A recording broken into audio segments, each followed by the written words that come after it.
매일경제 신문에서 발표한 공인회계사 평균 연봉은 6천만 원입니다. 이게 경력자 기준이 아니라 신입 기준이에요. 연봉이 높은 건 둘째치고 8대 전문직 중 하나로 꼽히고요. 전문직 대장급인 변호사랑 동등하게 직업에 대한 인식도 매우 훌륭하죠. 기업의 회계를 책임지기 때문에 큰 돈을 다뤄서 고급 인력이라 평가받고 합격했을 때 메리트가 큰 시험인 만큼 매년 응시자도 늘어나고 있습니다. 다만 회계사 시험은 지원 자격이 별도로 존재하기 때문에 자격을 갖춰야만 응시할 수 있는데요. 오늘은 공인회계사 시험에 응시하려면 지원 자격은 어떤 게 있는지 알려드리고 빠르고 정확하게 자격을 갖출 수 있는 꿀팁까지 모두 알려드리겠습니다.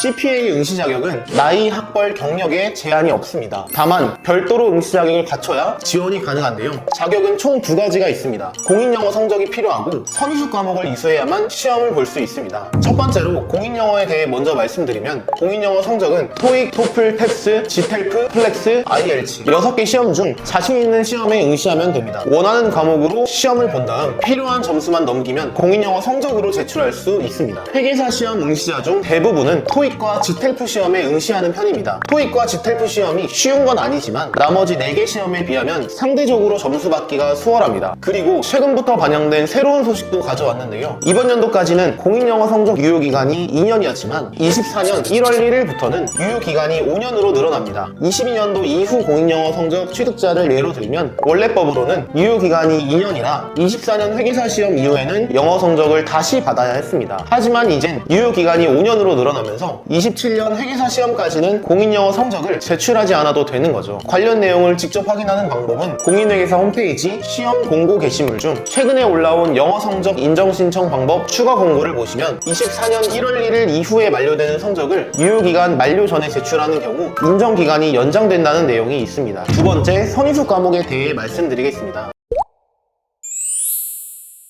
세무 관련 과목 12학점, 경영학 과목 9학점, 경제학 과목 3학점, 총 24학점을 이수하시면 응시 자격을 갖출 수 있습니다. 공인회계사 사이트에 들어가서 시험 안내, 시험 제도 안내, 응시 자격을 클릭하시면 제일 위에 회계사 시험의 선의수 과목이 공통 응시 자격으로 적혀 있는 걸 확인할 수 있습니다. 다만 시험에 응시하려면 들어야 하는 선의수 과목이 정해져 있어서 해당하는 과목을 들은 게 아니라면 시험 응시가 불가능합니다. 여러분이 이수한 과목이 선의수 과목인지 확인하는 방법은 공인회계사 사이트에서 자료실 학점 인정 과목 검색에 들어가시면 대학교나 학점은행제에서 이수한 과목이 해당하는 과목인지 체크할 수 있습니다. 대학교에서 관련 학과를 전공했다면 모두 이수했을 가능성이 큰데요. 하지만 과목을 검색해봤는데 한 과목이라도 덜 이수했거나 비전공자 또는 고졸인 분들은 과목을 이수하기 위해 대학을 가거나 학점은행제를 활용해야 합니다. 여기서 학점은행제란 일정 학점을 쌓았을 때 국가에서 학위를 주는 제도입니다. 학위를 꼭 취득하지 않더라도 원하는 과목만 따로 들을 수 있어서 고졸이나 비전공자 분들이 회계사 응시 자격을 갖출 때 대부분 학점은행제로 준비합니다. 선의수 8과목만 골라서 15주 동안 수강하면 되니까 불필요한 비용을 지불하지 않아도 되거든요. 다만 학점은행제에서 과목을 이수하면 학점을 인정받아야 선의수 과목 이수 내역을 제출할 수 있습니다. 학점 인정 신청은 정해진 기간에만 신청할 수 있고 학점을 인정받은 후에 공인회계사 홈페이지에서 시험 서류 접수, 학점 인정 신청에 들어가신 다음 학점 인정 서류를 받아 금융감독원으로 제출해야 최종적으로 선의수 과목 이수까지 완료됩니다. 여기서 회계사 학점 인정 신청도 금융감독원에서 받아주는 기간이 정해져 있다는 거 알고 계시나요? 매년 상반기, 하반기로 나뉘어지고 상반기엔 4월, 하반기에는 8월에서 다음해 1월 초까지 학점 인정 서류를 받아줍니다. 두 번 있는 기회에 서류를 제출하지 못하거나 기간이 넘어가면 시험에 응시할 수 없습니다. 회계사 시험은 매년 2월에 있지만 서류 제출은 늦어도 1월 초까지는 마쳐야 하기 때문에 이수하는 데 15주가 걸리는 학점은행제 수업은 미리 수강해야 합니다. 적어도 10월까지는 학점 인정을 받아줘야 다음에 회계사 시험 응시가 가능하기 때문입니다. 총정리해드리겠습니다. 첫 번째인 공인영어 성적은 토익이나 지텔프 시험이 다른 영어 시험에 비해 점수 취득하기 수월하고요. 공인영어 성적 유효기간이 5년으로 바뀌었으니 모르셨던 분들은 이제 회계사 시험 준비를 더 신경 써주세요. 두 번째인 선의수 과목은 본인이 모두 이수했는지 공인회계사 사이트에서 꼭 체크해봐야 합니다. 만약 이수한 과목이 부족하다면 학점은행제로 15주면 이수할 수 있습니다. 여기서 학점은행제로 선의수 과목을 채워야 하는지 본인이 다 채웠는지 애매하고 헷갈리시는 분들은 아래 링크로 연락주세요. 공인회계사 과목 체크, 행정 처리, 학점 인정 전체적인 과정 1대1로 설명드리고 CPA 응시 자격도 갖출 수 있게 직접 상담 도와드리겠습니다. 감사합니다. 지금까지 가시TV 동호멘토였습니다. 더 궁금하신 점이 있거나